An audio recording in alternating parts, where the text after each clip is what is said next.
Good morning, YouTube. I don't usually, when I do my videos, know at the start what I'm going to name them. I usually just decide at the end what's vaguely relevant to that day. But today, I absolutely know what I'm going to call this video. So I'm going to share with you what it's like to have an epic day on the CX. Now today it is 10:40 in the morning on Tuesday, but my video today is going to be telling you all about Monday the 4th of September 2023, and to tell you about that I'm going to have to go back to Sunday, actually originally back to Friday. On Friday I did bid on a job with a shipper that knows me, going from Wisbech to Edinburgh for the Monday morning, and I was pretty confident that I would get it if I put a reasonable bid in. I mean, they don't pay great rates, but they pay okay rates. I thought if I put a bid in that's okay, I'll get the job. So it's 340 miles, and I thought it'd be a good job to get up to Scotland and start the week off. So I bid 340, and then I looked at the job again. Oh, because it's £1 a mile. I looked at the job again, and it was a 2 o'clock in the morning pickup, and I quickly cancelled my quote and thought about it, and I thought I still want to do it, but obviously let's put some more money on. So in the end I bid £380, and I think it was reasonably cheap, I would say, but it was, because of the distance, it was kind of, for me, worth it. And I got the job. So on Friday I knew over the weekend that I had to get myself across to Wisbech for 2 o'clock. So my plan was on Monday I would, on Sunday, sorry, I would have a very quiet day. I would have a lie-in as long as I could in the morning to get as much sleep, and then I would have a short, easy day, and then I would get a few hours before I woke up early the following morning. What ended up happening is I had a reasonably long lie-in, but I was up about 10 o'clock. I had a really quiet, relaxing day, which was really nice with my partner. But I had put off doing my accounts, and I needed to get them done. So I started doing them about 8 o'clock, which was my first mistake of the week. And then I didn't finish. I got into them, got quite a lot done, and I didn't really finish. I extended it a bit because I knew I was going to have to get up because I was too late for me to sleep. So I ended up finishing about 12 o'clock, and I knew by about 10 I wasn't going to go to sleep. So I thought I'll just get all this done now, and then I'll be ready without going to sleep. So I did lots of accounts, felt that I got a lot done, and then I was got myself ready for the following day. I left the house about 1ish and got across to Wisbech to pick up my load. It was one big pallet going up, and put it on and made the trip up to Scotland. And it was a really easy, as in traffic wise, really nice straight up journey. So in terms of the travelling, it was no problem at all. I would say that there were a few occasions, probably 4 occasions, where I was more tired than I would want to be. So for a second or so I felt that I was a bit too tired. So my plan was to I was loaded and left it up at 2:05. It had a 6-hour journey on my sat nav, and so I put in an ETA of 9:30 to give myself to have a break. And my plan was to get as far as I could, and then have perhaps an hour's kip, and then deliver as close to 9:30 as I could. So by about 5, halfway in, I thought I could. I went to McDonald's and I had some breakfast, and that woke me up a little bit. I had a cup of tea and a muffin, sausage muffin and a hash brown, and and I thought I'll carry on for a bit longer.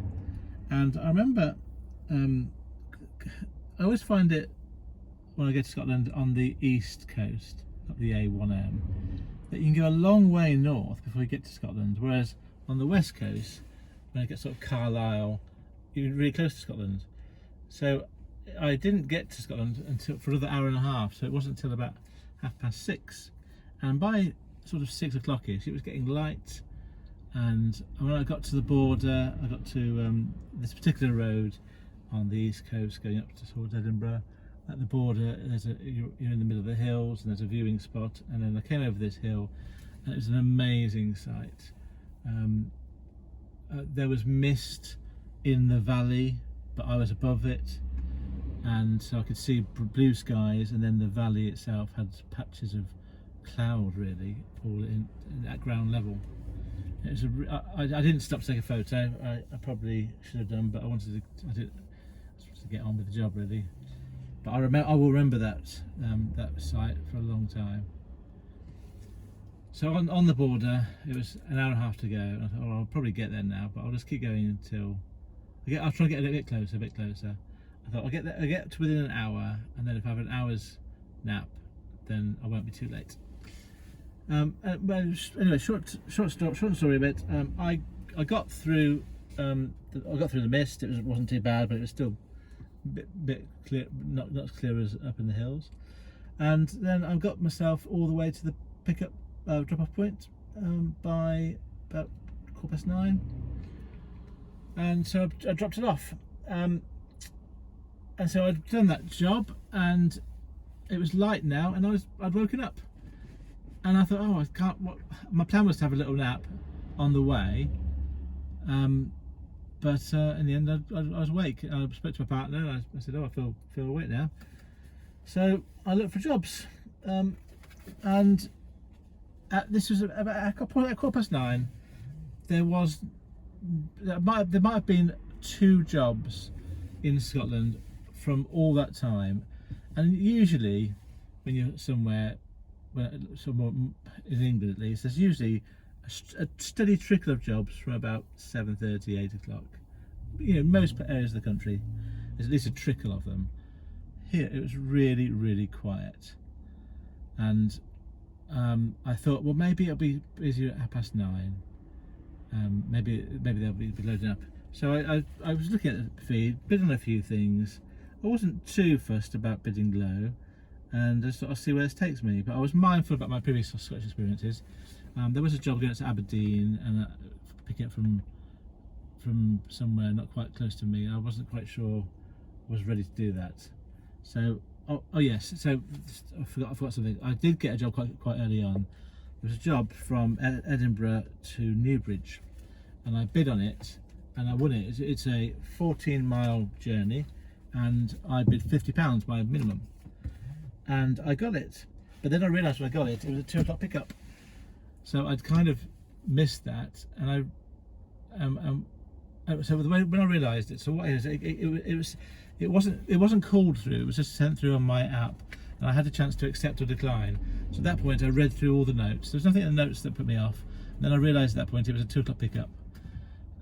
So I thought I could decline this now, because I'm going to be stuck in inverted commas here around Edinburgh for the rest of the day. But I thought, no, just take it and see where it goes. So I kind of tied myself down to the Edinburgh area, but at this point I had a good half a day to come and go, so I had plenty of opportunities. So I did accept it, and had it back in mind I've got to be back in Edinburgh at 2 o'clock. And then I looked at other jobs, and then another job came up from Lonehead, I'm going to say, going to Edinburgh. So Lonehead was so I had actually dropped off just south of Edinburgh, basically in the Lonehead area in hindsight. But I then went from there, when I dropped off my first load, to the local Aldi, got myself some rice cakes and some Red Bulls, and then I went back and I was looking for jobs in the Aldi, and then that's when the job came up from Lonehead to Edinburgh. So I had to go back to where I had just unloaded, but it was only sort of a 10-minute journey. It's only about 3 or 4 miles. But it's just it's amazing how sometimes you can be in exactly the right place at the right time. So yeah, I got back and I got a job, and that job was from a company I worked for before in terms of the customer. It's kind of a national company that gives out building supplies, and so I kind of knew what to expect in terms of the pickup. And I bid £50 for a job that was 18 miles going from Lone. No, sorry, £10.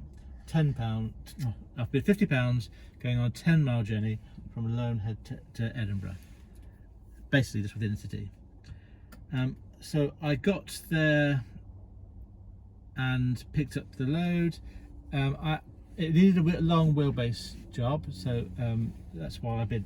Well, that's why I could pick it up. And when I got to the pickup place, some of the items were 3.6 meters, and my van's only 3.4 meters. But I was able to put it, just lying it down at an angle, and my van will take 3.6 meters at an angle, and it worked fine. I strapped up the metal rods at the front and the back, so they all stuck together at an angle, and some other items all palleted on. And I had this massive pallet, it must have been the size of two pallets put together. So that was loaded on by forklift, and then I made my way to the drop-off. And on my way, I was thinking, this could be a handball job. Now there wasn't any notes in the system saying it's handball, and because I put on £50 for a 10-mile job, I didn't really feel I could add any extra for handballing. So I just hoped there'd be someone at the end to help me. So I got to the other end, and there was some guys there to help me. They were builders. There was about 4 or 5 of them on site, and only 2 of them bothered to help. And to be fair, so this is my perception again. I arrived on site. I went in just to double check I was in the right place, and got met by a friendly builder, and he confirmed I was the right place. The first thing he said was, "You should have been here this morning," and I didn't say anything. I get this a few times, I'm sure lots of you do, where I got the job, I went immediately to pick it up, immediately to the point, and obviously the customer receiving the goods had expected an early morning delivery, but it's nothing to do with me. So I think what I do is I just smile, oh yeah, okay, I just agree with them. I don't explain that I'm just a courier, but it is a bit of an awkward situation where you arrive and that you kind of getting blamed for being late, but it's got nothing to do with you. I had no idea. There was no delivery time on the note. If you've done this job, you'll know what I mean by that. So it's not your fault. It's probably not even the shipper's fault. But you're in the middle of the customers who are doing business, their expectations. So I got unstrapped, but they didn't come to my van to sort of immediately help me unload.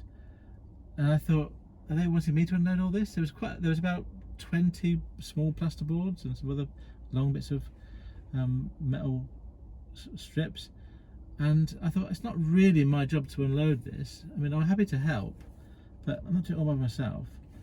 And so I kind of was unstrapping it, and then eventually, I think because I didn't come back immediately, they came out and they started taking stuff off board. But there was about 5 of them on there, and only a couple of them came to help. And I'm pretty sure they wanted me to unload it. They didn't say anything, so maybe I'm wrong. But they did help, and we got it all off. But my back began to hurt. I was doing every third board, my back began to hurt by the time I was doing it. I'm not sure I'm cut out for this sort of handballing. So I got it off, and then I was stuck with this massive pallet on my van. And I said to them, "Oh, have you got a skip on site? I can leave this." And they said no. So I got to sign my paperwork, and then I rang the shipper and I explained that I'd finished the job, all done, but I was left with this big pallet, and that maybe what I should do is take it back to the original customer, so the point I picked up from. And he said immediately, yeah, you can do that, but I can't pay any more. And so I there's no way I was going to do that for nothing. It wasn't, you know, the handballing for nothing I'm fine with, although it did, you know, it did hurt my back, but you know, it was within I think within reason. But to travel back with this back, I could have left the cart on board, but I would have to go with it somewhere. I mean, it's just not fair really on the driver. So I did. The shipper said he'd coming back, so I then went back and just checked with the on site. I said to them specifically, "Can I leave my pallet with you?" And they said no. I said, "Can I just double check why?" And they said, "Because there's no space to leave it." And I said, "What do you usually do when you get deliveries?" And they said, "They usually get taken back to the depot." So I had all the background information to give the shipper that I needed at this point. And I think what usually happens is that the delivery customer has their own vans and own drivers. And obviously for some reason this morning this load hadn't come out from their own vans. And so the only logical conclusion I could come up with is I have to take this pallet back to the depot and I want to get paid for it. So the shipper ran me back and said and asked me what it was a bit more amenable to a conversation now. I mean the initial reaction was he wasn't going to pay anything, which I thought was not fair. And then the second time he said, "How much would you want for it?" And I said, "I'd like £10 to take this back." And then when I said that, he kind of said, I'll get back to you, I'll talk to the customer." But it was much more of a relaxed tone at this point. So I waited for a bit longer, and he called back and said it's fine, and he'd add on the £10. So all fine in the end. I made my way back. It was a good 20-minute journey, so I think it's, you know, if I hadn't had that journey, I could have found another job from Edinburgh. I took it back, got unloaded, and then looked for another job. And I guess mindful that I had to be back in Edinburgh for 2 o'clock, and I was in Edinburgh at the moment. And so I was looking at jobs, and then a job came up from Dunfermline to Edinburgh. Dunfermline, if you don't know, is just very close to Edinburgh. It's just north of the river. It's only about 15-20 minutes away from where I was, and the biggest problem was the traffic at this point. So I bid a bid on. The journey was 18 miles. It was for a car, and I bid my minimum of £15. And I made my way over and got there at 10 to 1 at the pickup point, and a lady met me and we had a little bit of a chat. I got her to sign my pod, and then I realised, oh, I better get on, because I'm going to get this, I have to get across to Edinburgh, get this offloaded at a hospital, which can be difficult, and then make my way to another hospital, which can be difficult to find. So I was pretty confident that the journey I was on I'd be okay with, because it was a small sort of private hospital, which wasn't a massive site. I was a bit concerned about the 2 o'clock pickup, because it was like the main Royal Infirmary in Edinburgh. So I got my parcel delivered to the private hospital in Edinburgh, got it signed for, and I'd finished that and got off site at 20 to 2. So that took me about 50 minutes. And then I had 20 minutes to get across to the Royal Infirmary, and it wasn't very far, but the traffic was quite heavy, and I had 20 minutes, and it was a 20-minute journey, so I was going to get there bang on time. So I made my way across the hospital, and when you've been to these places once, you then know where to go. But this was a massive site, and I went to the first gate, and I thought I was at the right place in terms of, I had a clinic to go to, a named clinic. So I stopped and just talked to a parking attendant and asked him where I should go. And it was really quite busy in terms of traffic, and he was quite flustered because I think he had an argument with the guy in front of me who shouted at him. But I was really nice to him. And then he said to me, "You need to go to the next gate, gate 2, and you need to go to this point, this point, this point." Now, when someone tells me instructions, I'm always trying to listen carefully to what they're saying and try and remember key bits. And I remembered, you go out of here, turn left, and turn left again, and you get to go to the hatched area by car park 2B. So I remembered enough information to I thought I could get there. Yeah. I got myself out of the first gate, went left, and then I went past a junction on my left, the first one. It was really close, and I went past it. I thought, I've missed it, and I went on, and then turned around in this road at a crossroads, at traffic lights. Turned around and came back and went down that first entrance, and it was just a cul-de-sac to some houses. It wasn't anything to do with the hospital. So I had to come back out, go back out, take the next major turning left, which was gate 2 in this case. And I went in, and then I was confronted by a mass of buildings and a mini roundabout. And I thought, oh, what do I do? Do I go left again, or do I go straight on and find a? And it was just so massive. So I went left again, and it came to the emergency department, and I thought, oh, hatched areas. He did say park to the right, because that's where you can park in a hatched area. To the left is where the ambulances are. So I thought, oh, okay, maybe this is where I need to go to. So I went there, and it was really busy with the people, and it just didn't quite look like the right place. I thought, I don't need to go to the emergency department, so I'm sure this is the wrong place. So I spoke to a guy who was walked towards me, and I said, I'm a bit lost, can you tell me where to go to? And he told me, oh yes, you need to go to this point. He told me to go to hatched areas to the right of the main hospital, and that's where you go. And I thought, oh brilliant, fine. So I'll go back out, turn left, and then I'll be there. And I thought, be easy. And I went out of the junction, turned left, and then there was like big buildings to my right, a couple of big buildings to my right, and the road carried on. So I went down the road. There was another junction to my left, there's a junction to my right, big buildings to my the junction straight on, sorry. So I went around the mini roundabout, came back, went to the big buildings on my right.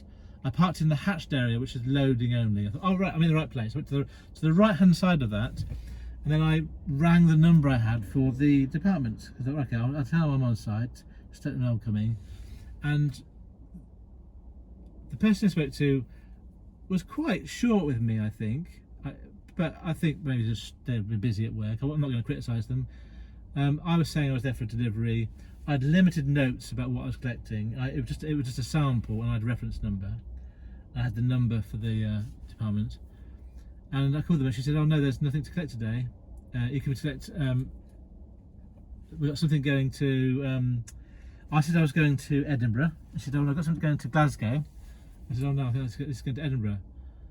So she said, "No, I've got nothing to collect today. Then only going to Glasgow." So I thought, well, I can't just take her word for it and then just tell the shipper there's nothing to collect. I'm not even at the right department, as far as I know. Well, not even at the right place, as far as I know.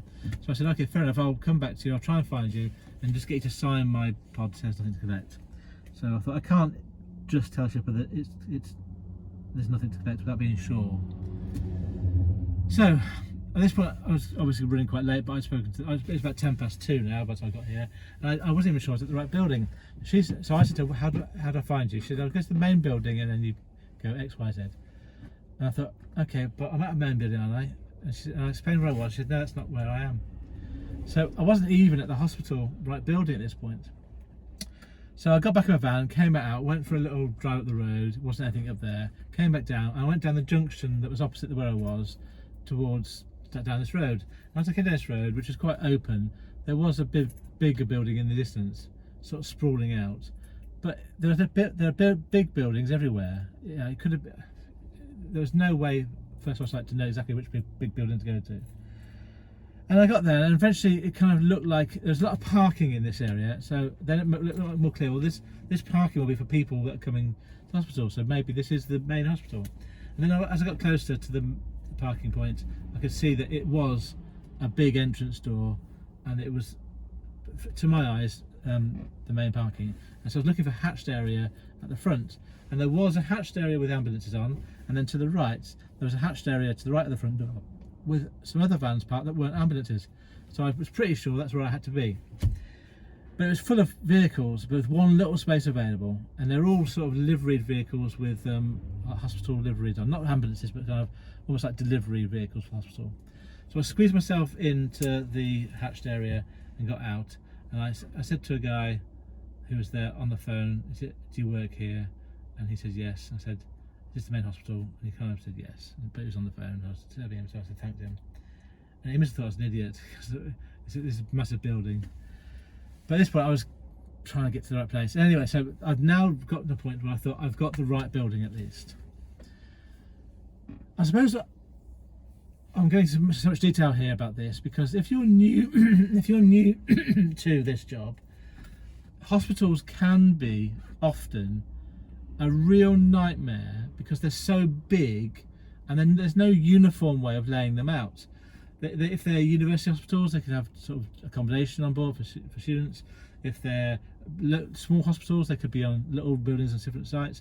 If they're big main hospitals, they can have massive buildings, massive different. They could have research places on site, and so it's not always obvious where the main hospital is. They're massive enterprises, big buildings, and also parking is for delivery drivers is very limited. You don't want to park somewhere where you're going to get in the way of ambulances. You don't want to park somewhere you've got to pay because it's all paid parking.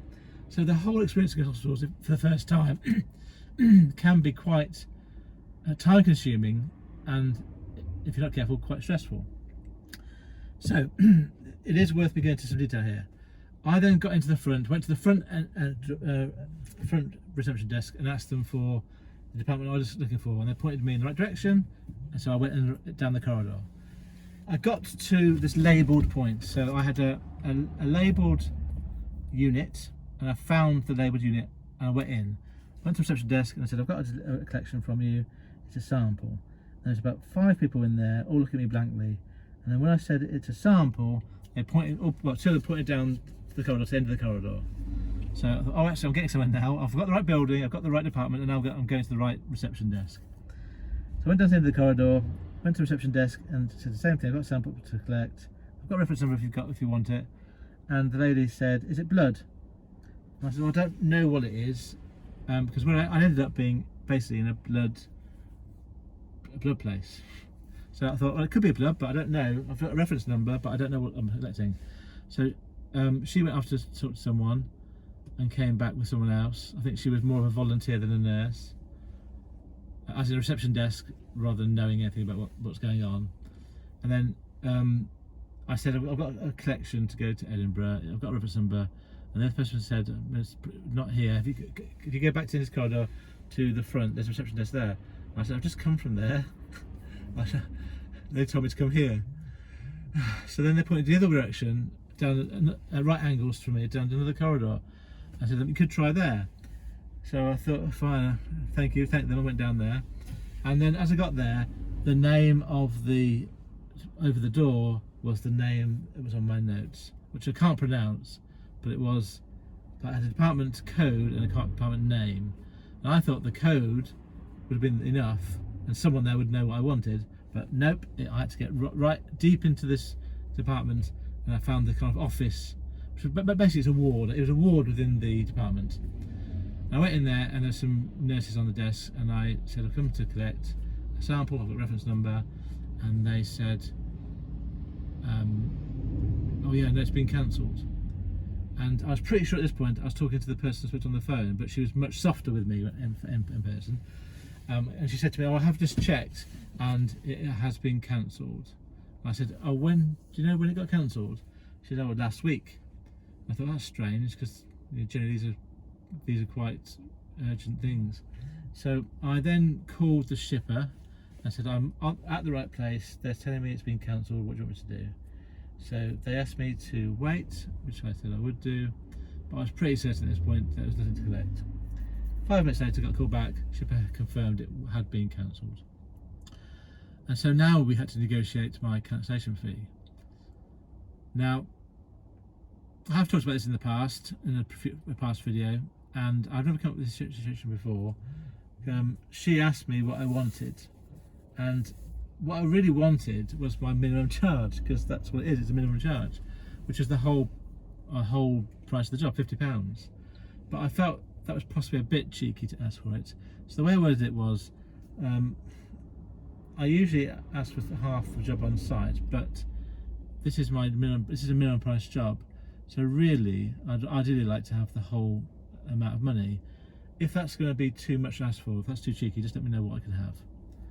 And she paused for a moment, but not too long, and she said, "Oh, that's fine," and then I'll authorise it. And she said, "Just mark it as cancelled on the system."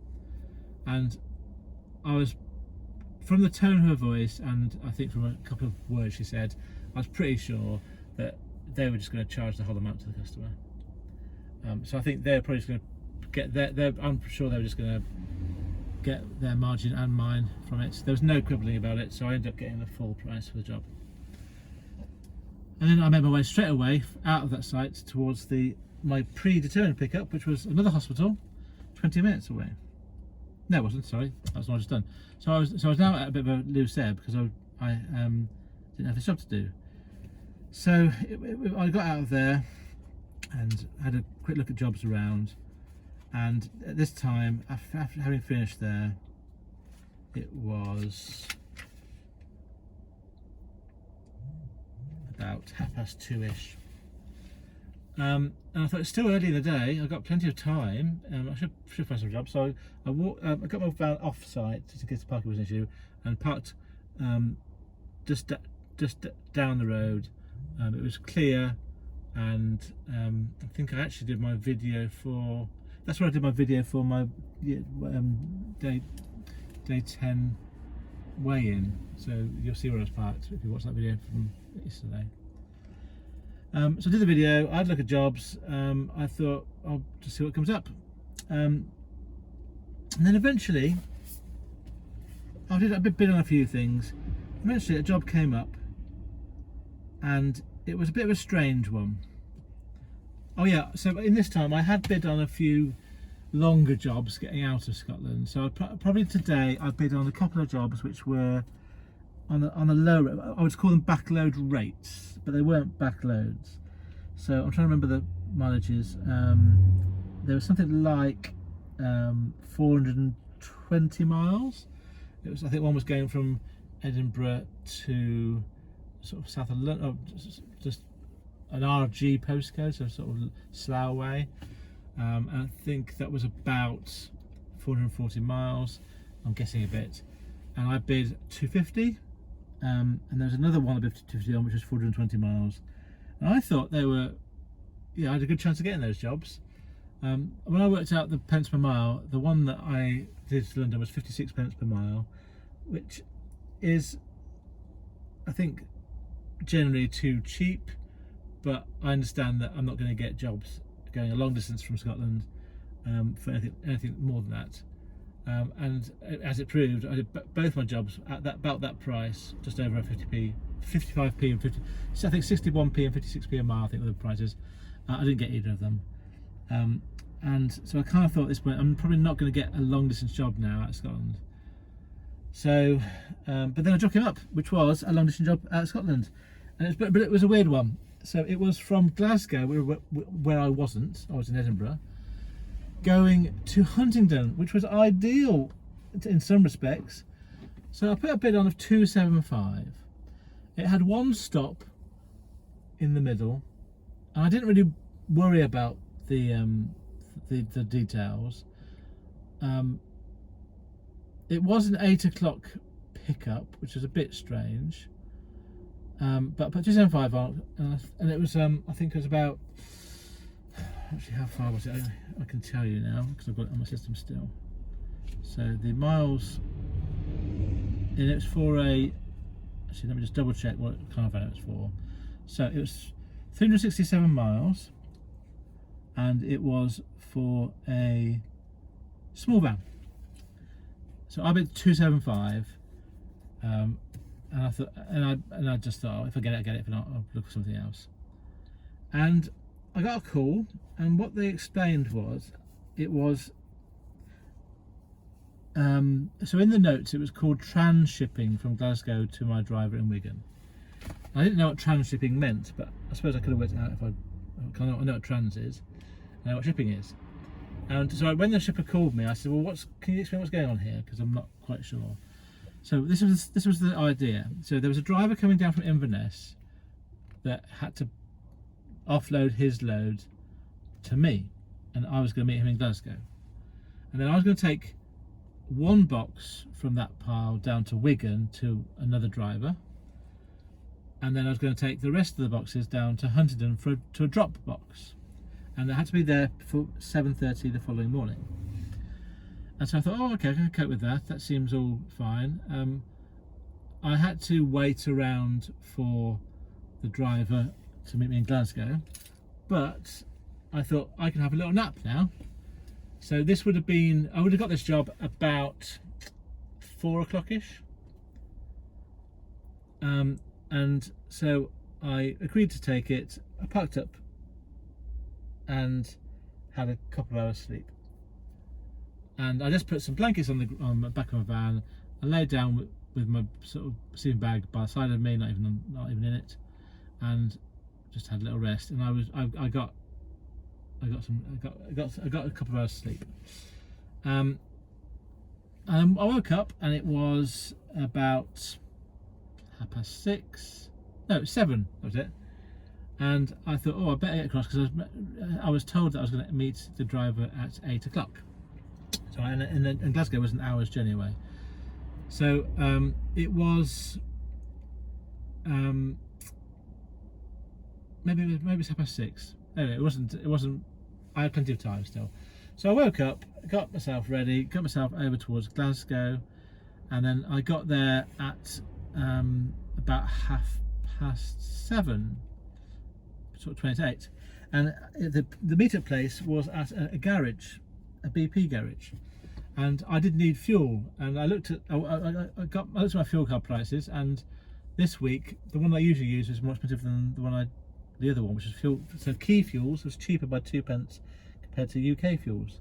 Both very expensive, but they're both cheaper than the forecourt price. So while I was waiting, I got filled up with my Key Fuels card, and I was all ready by about 7:45. So I rang the number I had for the driver. The driver said it was not me, it's another driver. So he gave me the number for the driver who was actually going to come and see me. And I called the driver who had the goods, and then he said he'd be there at 8:15. So I said what I was, and said I'll meet you later. Now, just a little side note here. I was doing a job for the shipper on the CX. They were doing, I don't know, they said my driver needs to deliver, I need to deliver it to my driver. So in Wigan. So I'm thinking the Wigan driver worked for this company. But the person that was coming down from Inverness, they implied it was their driver. But when he came with a, so when I called the number, sorry, first of all, it wasn't even that person who's on the road. But to be fair, it was his dad. So I would regard him and the person who actually came as being the same company. But that company was an independent courier company. They had a liveried van with a different name on. So I collected the parcels from a fourth party, I suppose, who was working for my third party, and I was delivering parcels to the people who employed me, and they were delivering parcels to someone else. So there's a whole lot of chain here. So and obviously each person in this chain is getting their cut of the money. So the only reason I mention this is not because it's unusual, because it happens quite a lot. You know, CX jobs being bid from people and being subcontracted. It's just that I got a reasonable rate for this, but then I'm sure the person that had the original load has a reasonable rate, and the shipper must have got their margin, and the person who delivered the parcel. So there's a parcel in this chain that came from Inverness to me, from me to Wigan, from Wigan, and it ended up going on to Devon. There are 3 drivers in that chain taking one parcel from, I'm assuming, Inverness to Devon. Now, that would have cost, that parcel would have been so expensive. So there must be massive margins actually in this that as drivers we don't get to see. And just common sense tells you that there are massive margins. And no matter what some shippers tell you, that we can still do this job at a fair rate. So going back to this job, there could have been a driver in Inverness available to go to Devon and would have done it. You know, if that had been a job on the CX, they'd have been going, oh, I need to bid really low to do this to get out of Scotland. But actually, that parcel would have, I can only guess how much that parcel has earned in its journey from Inverness to Devon. And who knows, maybe it came from somewhere else before it got to Inverness. I don't know for sure where it came from. I know that it was labelled with the same sort of labels that the other boxes had. So I think it was like wasn't a separate consignment. I think it was all part of the same consignment, just going to different area. So I think that as drivers, we have to understand that there are margins in here. Now, I don't think that applies to all jobs and all kinds of same-day deliveries. They're all different. So I think that there may be small van jobs which are going perhaps from, say, I don't know, Peterborough to Cambridge. Maybe there isn't much margin in them because there's a lot of people that will do it, and it's a small van. But a small box going for a long distance from Inverness to Devon, for example, there's going to be a lot of margin in that people can get, drivers get a fair rate. So yeah, so I think there's another example of where we just have to be a bit more sensible about our business decisions here as drivers, and don't do work too cheaply. I'm not going to be too critical, because I do understand that if you try to make a living and you bid and you don't get any work, you have to make some money. But I think there is there's a grey area, a compromise area, where you can't go too low. You have to stick to your guns. There was something else about margins I was going to say. Oh yes, the other thing I was going to say is, I think, and I might be wrong, I don't know any evidence about this, another aspect of my work is taking pallets of stuff from one factory to another, usually a wholesaler or a retailer. And I think that when you're taking a pallet of goods, there must be margins on that are worth it, that are definitely worth it. If I'm taking 3 pallets from a manufacturing unit to 100 or 200 miles away, they've got to expect to be paying a decent amount of money for that. So the margins must be reasonable on palleted goods.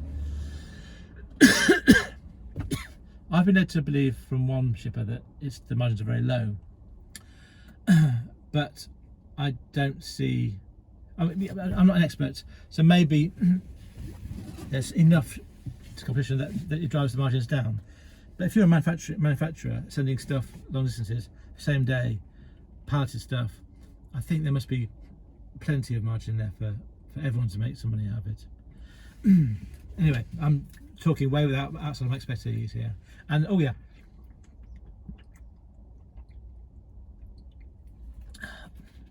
just had a drink there before it's going. One of the things that I love about this video is that people will hear this and they will say, I know what I'm talking about, and they'll comment. And it's you people that I love to hear from, because you will know what the margins are like, and you'll tell me, oh yes or no, it's correct. So a lot of people, according to my YouTube stats, are kind of more experienced in this job, into their age, and they're the people that know what I'm talking about. So they get to comment and tell me, all the nuanced things that are correct from years of experience. So I really love that bit about this. I get a lot of factual information from people who have done the job for years and years and years. So I really appreciate all the people who do contribute in comments about these sort of things. I really think it's useful.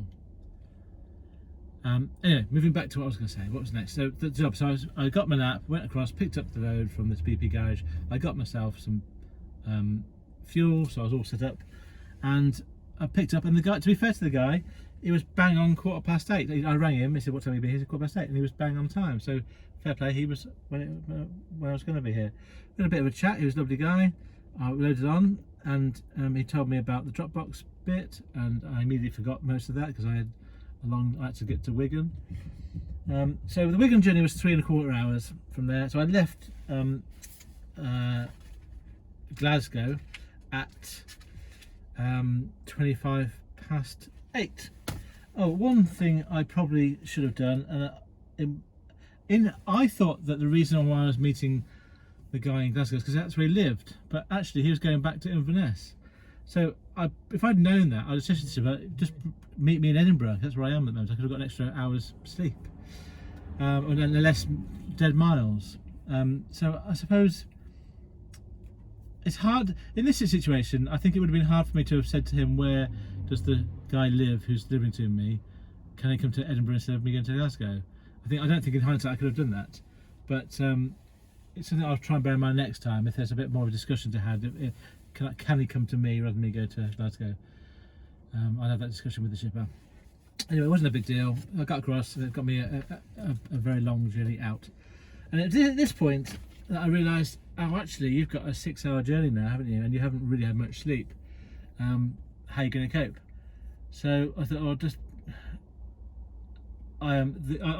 what I thought was, I'm okay because I've got a 3.25 hour to Wigan to meet a driver, but the next bit isn't until 7:30 in the morning. And it's a drop box, so actually I could have a break after the Wigan job. So I made my way down to Wigan, met the driver. I texted and I rang him before I left saying I was going to be there about midnight, and he gave me his exact location and then said give me a call 10 minutes before we get there, which I did do. When I arrived, he met me. I gave him the parcel. We put it in his van, had a bit of a chat with him. I asked him about the Dropbox situation because he didn't know about it. So I think he possibly had done this run before. I got the impression that he might have been an employee, but actually his van wasn't in any way liveried up for a company, and I think in hindsight he's just a courier, but he just has this regular gig with the shipper because he knew where the Huntingdon drop-off was. So I think he was just a version of me, but he had his own customer rather than working as an employee. And he said he was going to head off in about 2 hours' time to Devon. So I left there and made my way towards Huntingdon, and I was so tempted to go to Manchester because it's really close. Because at this point, I had plenty of space in my van. I had one pre-booked job from my shipper going from Manchester to High Wycombe, and I had the space to pick it up, but I just thought I cannot go to the pickup point at midnight and ask to take him up without pre-booking it, and I think that's really unreasonable. And I think I was going to ring them at 8 o'clock and say I'm on my way down, and I thought no, you can't do that at midnight. So, and also I thought you're just adding complexity to a job that's going okay at the moment, so just get this job done and then come back to Manchester in the rest of the week. So I quickly forgot about getting my existing job done from my other shipper. I made my way from Wigan towards Huntingdon, and it was 3 hours exactly. And I thought I'm probably not going to make that, but I'll just get as close as I can and then stop and have a kip. And I made my way down, started driving down. One little note to be had: my trip down from Scotland to Huntingdon. One thing that was different to my trip going up to Edinburgh. So when I went up to Edinburgh, up the A1M, there was one junction that was closed and there was some roadworks, but it was a really easy, quiet route. A few lorries on the road, but it was just a straight line up and really easy drive. Coming back was a different kettle of fish in some respects. It was the same sort of time of day. It was sort of midnight from Wigan going down, so it was a bit earlier going down for most of it than before, but there were loads and loads of roadworks, and so although the traffic was very small, very light, lots of the lanes were single lane motorways, and junction was closed just as I got to one place to come off the motorway. So it wasn't like it was an easy drive. I had to think about it a lot. My speed, it was changing all over the place, down to a 40, 50. And at one point, on 2 points, I'm sure I had 2 flashes that happened, like from a camera, but I couldn't work out whether it was me, whether it was a lorry flashing, whether it was actually speeding. The first time I was pretty certain it wasn't me, and it might have been the night before going up, but coming down I'm sure I got double flashed, and I was going about 67 miles an hour, and it's on a motorway, and there were no signs no variable limit sign saying 60 miles an hour. And there was other traffic around me going similar sort of speed. I was maybe going a bit faster than some. It was basically lorries going about 60. And I was going past the middle lane. And I got this flash, and I thought that could have been me getting caught with speeding. But then I looked, I thought, this is a motorway. This is a motorway, A, so I can go at 70. B, I'm limited to 70 anyway. I can't go with 70 in my van, and I was going less than 70 at the time it happened. So I couldn't understand what happened. And then I came to a sign that said variable limits ends. It's about a minute later, I came to a sign that said variable limit ends. But I thought back, I didn't see any signs saying it wasn't national speed limit. So no signs over the country lit up saying it was a different speed. So if I have got flash for speeding, I think that I definitely am going to appeal that in some way, because I really don't believe I was speeding. But we'll see. And the thing is, I know what will happen is I'll get a letter in the post in 3 months' time, and I will have forgotten all about this, and I won't remember that I was going to appeal this, and I won't remember the facts of the night.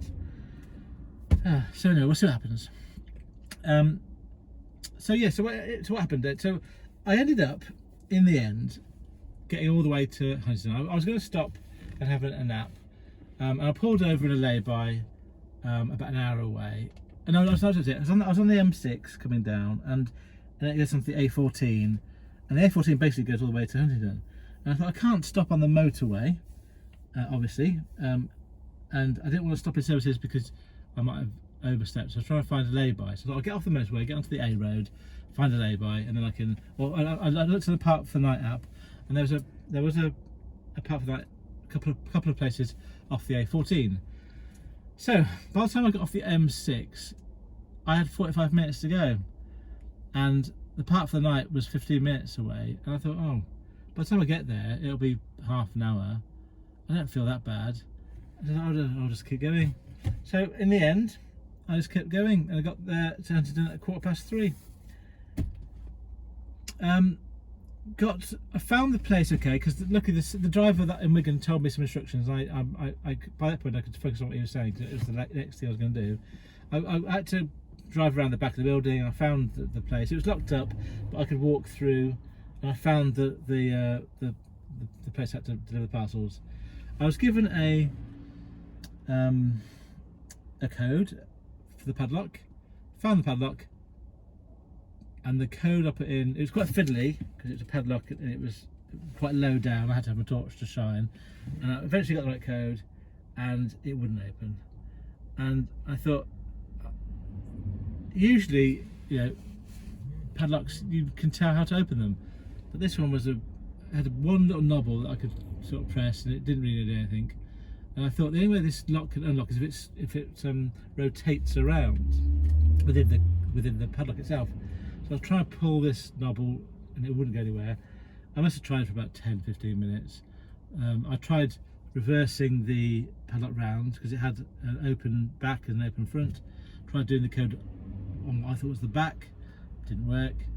The code was definitely correct on my app, correct on the thing. I was even working out with a padlock, do you have to line it up in the middle or at the top or the bottom? And it's obviously in the middle of the front of the padlock. So I had the right code in the right place. I was sure it wouldn't move, and it was 3:15. And on this container, it had a list of numbers to call if you needed help. There's about 8 numbers, all mobile numbers and names. And I thought I probably should call someone here for support, or call the shipper. I thought, no point me calling the shipper because they're not going to know what's wrong. They give me all the information they have. But can I really call these guys at 3:15 in the morning? And I thought, it's not that important. It's not life or death. So I'll wait till the morning and get it loaded, find someone to help me, and then get it uploaded. So I went back in my van, tramped out, and left it to the morning. My phone was pinging, and I just left it for a bit until I felt like I was awake enough to get up. And by the time I'd done that, it was 9:30. So I got myself out the van, went across, it was all opened up now, rang the bell, and a guy helped me unload stuff into their warehouse. Finished off on the system 9:30, and then I had finished my day. So let me give you some stats for yesterday, and it's a bit hard to do that. I'm not going to include the last job, the 275, because that was delivered this morning, but I'll give you the stats from before that for yesterday. And it was an epic day, but I must say I loved every minute of it. I slept like a log last night.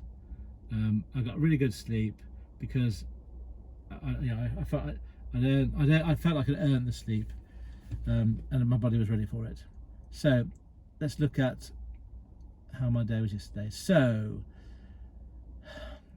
I worked a total of 17 hours. I drove. No, is that right? No, sorry, that's not right. Sorry, I wanted to get the wrong bit. I worked for a total of 20 hours, and I drove 667 miles, 667 miles.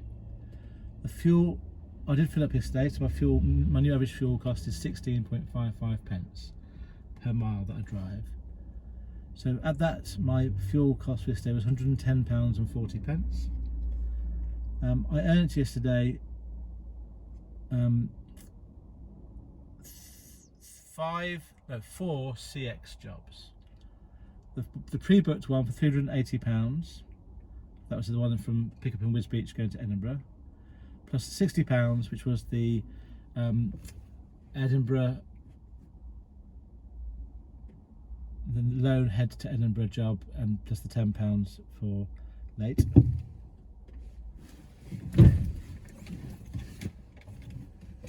I'm being hailed. Hello. Is it the chance to come up a bit, keep your wheels on the road? Yeah. Sure. The old lady thought she was really worried because she thought she was going to fall in the ditch.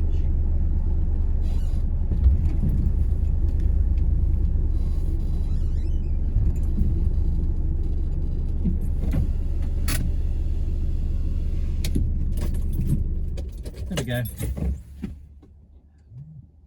Where was I? £60, which was the £50 minimum job, and the £10 for my going back to the depot, and then £50 for the private job going to hospital, and then £50 for my cancer job from one hospital to the other hospital. So that total comes to £540. My income after fuel for yesterday was £430, and then today I've just offloaded in Huntingdon my job for 275, and I'll see how the rest of the day goes. I am going to, just a little preempt you here, I am going to go home now, have a bath, have a bit of a half day off, and then see how it goes this afternoon. Okay, I think that's everything I need to say. Oh god, it's been an hour. Oh, this is crazy. Wow, I'm really sorry about how long this video is. I got off on one, as it were. This is crazy amount of time. If you're still listening to this, fair play to you. Thank you for bearing with me. That's much longer than I thought it was going to be. Oh wow. Right, I'll get on. Thank you very much for listening. I'll speak to you later today, maybe. Right, okay, an epic video for an epic day. What have you learnt today?